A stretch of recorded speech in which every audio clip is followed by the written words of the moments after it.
There are two characters within the digital circus that I wish we got to see more of. The first one is Ragatha, the other is Kane. But I'm going to focus on Ragatha today. Ragatha is a character that I find particularly very interesting because of the fact that she occupies this place within the story as a tertiary protagonist and also is kind of the third wheel in this story. She's obviously supposed to be very important, and she is obviously supposed to be someone we are supposed to sympathize with, and she is supposed to symbolize kind of what it takes to survive long term in the circus. But we don't really get a moment with her and Pomni that Pomni got with almost every other character outside of like Zubul and Kane.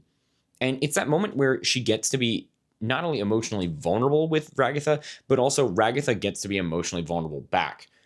We get to see Pomni kind of crack open and ask characters about their backstory throughout the story. We don't really get to see Pomni do that with Ragatha, and it leaves Ragatha feeling a little underdeveloped.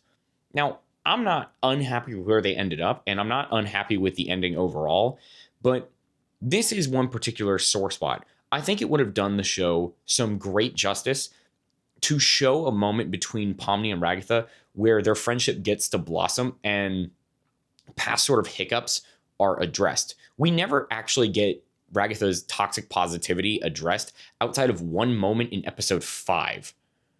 And I think that does a great disservice to the character because she's actually very interesting and it leaves her feeling just a little more underbaked than I wish she was in the end of the show.